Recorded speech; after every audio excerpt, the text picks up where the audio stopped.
The Biden administration is provocatively risking a military clash with Iran in the Persian Gulf that could even lead to a wider war. Most of the mainstream U.S. press is paying no attention whatsoever. The Washington Post did report the news, but distorted it so badly that if fighting does break out, it'll look like Iran is entirely to blame. Oh, isn't that interesting?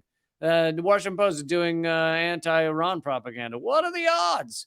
Here's what's happening. The Post reported last week that the U.S. is considering stationing U.S. Marines on board commercial, not American, ships in the Persian Gulf region to stop Iran from seizing them. Okay, well, if you just report that fact, then that sounds like, oh, America's doing good, right?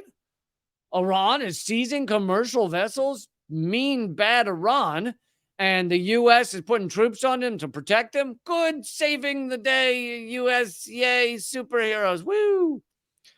But they're kind of ignoring the second half of the story. A month earlier, the Post had briefly reported that the U.S. Navy had stopped an Iranian effort to seize 2 commercial oil tankers. Neither of them registered in the U.S. off the coast of Oman. Left out of the article was any explanation for why Iran is doing that. You have to look elsewhere, like Responsible Statecraft, to learn that the U.S. has in fact already been confiscating Iranian oil on the high seas. Predictably, Iran has responded by targeting oil supplies of countries that collaborated with Biden on the matter. So when you put the two together, that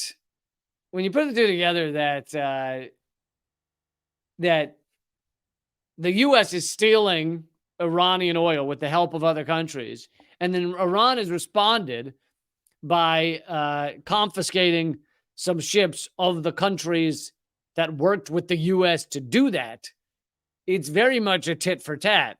A tit for tat started by the United States. So that's a completely different story. Paul Pillar, a sensible expert, noted the last time the United States placed armament and military personnel ready to fight on ocean-going commercial vessels was during the World Wars of the 20th century. That's a weird way to write that. It was the U.S., not Iran, that it began the latest round of going after another nation's tankers and seizing oil. And you think about this, like the U.S. is breaking every international norm. Not that we haven't for a long time broken many of them, but some of these seem to be new, and they show the desperation of the U.S. empire. As this is saying, stationing U.S. military personnel on commercial vehicles hasn't been done, I guess the way he phrased that, he means since World War II. And another thing the U.S.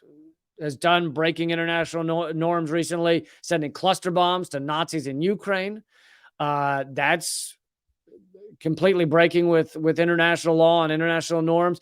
Another one is the attack on the Nord Stream pipeline, which, so if you really think about this logically and intellectually and like a fucking adult, the U.S. is not technically at war with Russia, right?